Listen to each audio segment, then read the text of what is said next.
Have you ever heard a story so intense that it sends chills down your spine even before it reaches its end? Tonight, we bring you a tale where loyalty, courage, and mystery collide. A police K9, trained for danger, faced the most critical test of his life, one that not only saved a child from the hands of a ruthless kidnapper but also left the entire police force stunned when the truth about the baby was finally revealed. It all began on a quiet evening. The streets were calm, almost too calm. Street lights flickered, casting long shadows across the narrow lanes. Families were inside their homes, windows glowing with the comfort of dinnertime. But somewhere, in the thick of this silence, a scream broke the air, a mother's cry, trembling, desperate, and heartbreaking. Her child was gone. The neighbors rushed outside, alarmed by the sound. They saw nothing at first, just the mother on her knees, her hands clawing at the empty stroller that now rocked slowly back and forth as if mocking her loss. Panic spread instantly. Someone had taken the baby, and no one had seen where the kidnapper had gone. The call reached the local police within minutes. Sirens roared in the distance, growing louder, until a convoy of patrol cars screeched into the street. Officers jumped out, questions flying in every direction. But it was too late, the kidnapper had already disappeared into the night. And then came the handler, holding tight to the leash of a powerful German shepherd. His eyes burned with the thrill of the hunt, his ears perked as if he could already sense danger. This was Rex, the K9 unit's most trusted dog. A tracker, a fighter, a savior. If anyone could find the baby, it was him. The mother fell to her knees again, clutching at the officer's uniform. Her words poured out between sobs. Please, please save my child. Don't let him hurt my baby. The handler crouched down, placing Rex's nose near the tiny blanket left behind in the stroller. The dog inhaled sharply, his body stiffening with recognition. And then, without warning, Rex jerked forward, pulling his handler with force, his growls echoing through the empty street. He had the scent. The hunt had begun. The chase was not easy. The kidnapper was clever, darting through back alleys, cutting across abandoned lots, and trying to mask his trail by running past food stalls and garbage bins. But Rex was relentless. His paws struck the ground like thunder, his nose never losing the trail.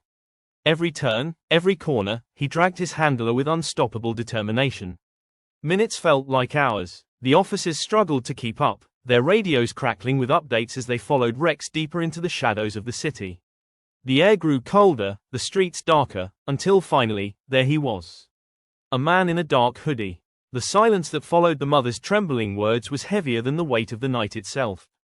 Every officer froze, unable to process what they had just heard.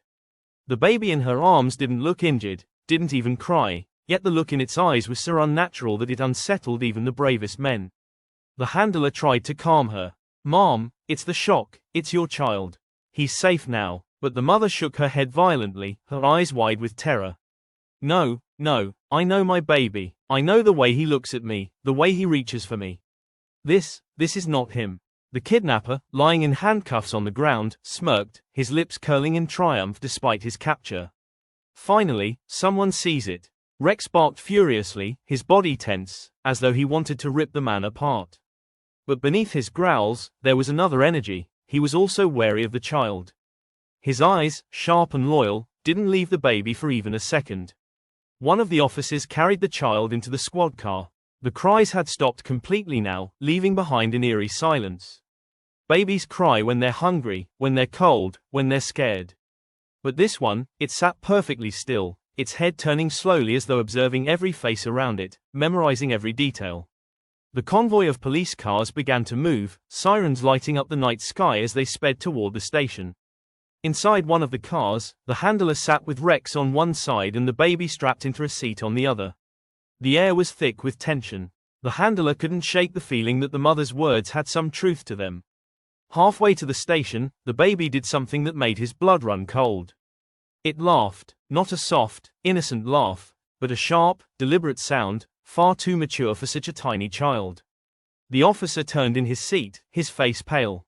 Did you hear that?" The handler swallowed hard. Rex let out a low growl, his fur bristling.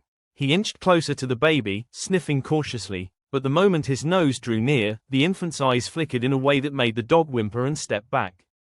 By the time they reached the station, the entire team was shaken. The kidnapper was dragged inside first, still laughing quietly under his breath. When questioned, he gave no answers, only riddles. You think you've saved something innocent, he whispered. But you've only invited it into your lives. That's not a child. That's something else. The interrogators slammed the table, demanding answers. But the man only stared at the ceiling and smiled, his silence louder than any words. Meanwhile, in another room, the mother sat waiting, her hands trembling as she stared at the baby in her lap. The child stared back at her with unnerving calmness, its tiny hands resting perfectly still, its eyes never blinking. Suddenly, the lights flickered. A chill swept through the room, and for just a split second, the mother swore she saw something in those eyes, a reflection, not of her, but of something dark, something ancient. She screamed, dropping the baby onto the table. Officers rushed inside. The child didn't cry, didn't even flinch. It simply sat there, turning its head toward the men with a blank expression, as though measuring each one of them. Enough, the chief snapped. We need answers. Start with the kidnapper. Find out where the real baby is. But the kidnapper only laughed harder.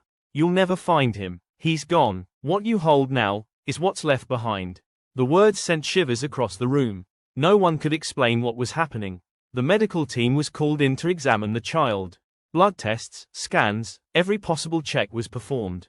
Strangely, everything came back normal.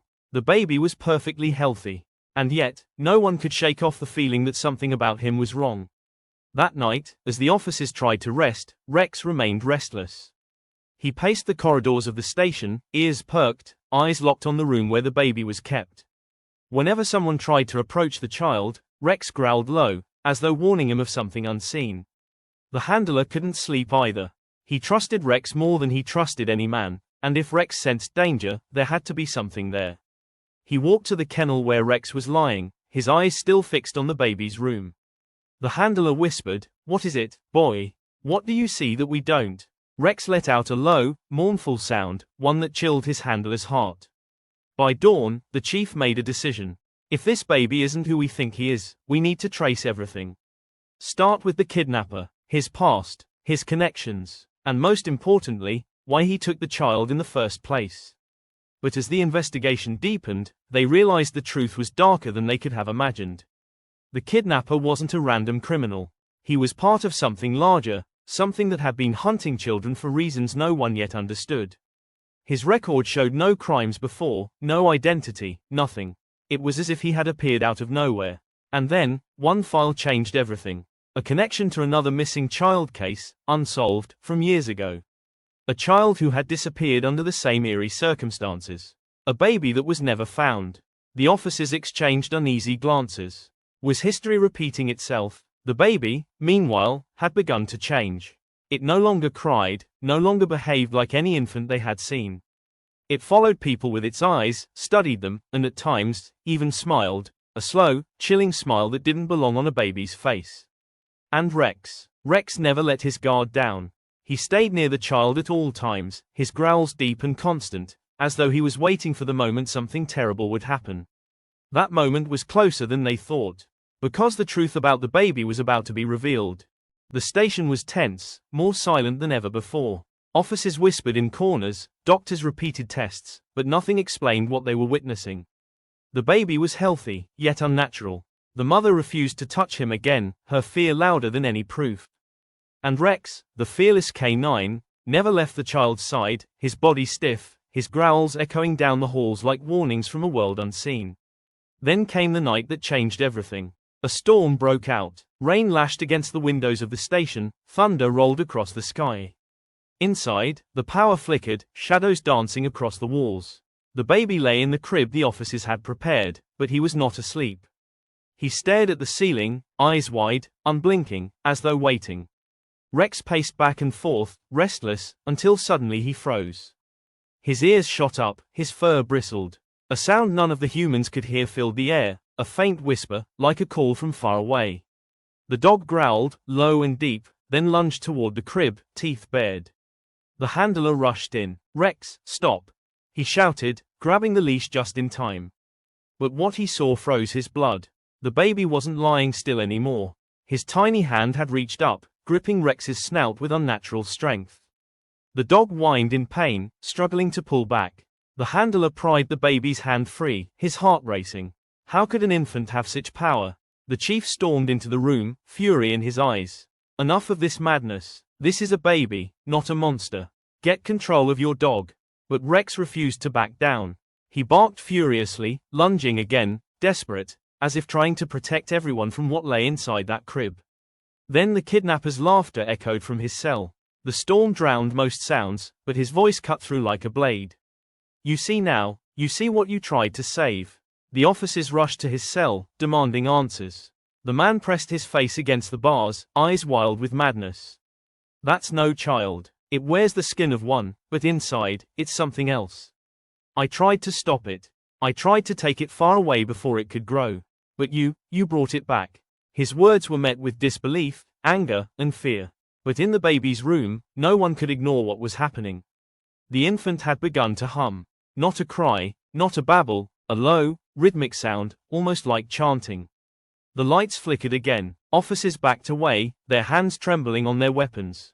The mother screamed, "That's not my son. Please, please give me back my real baby."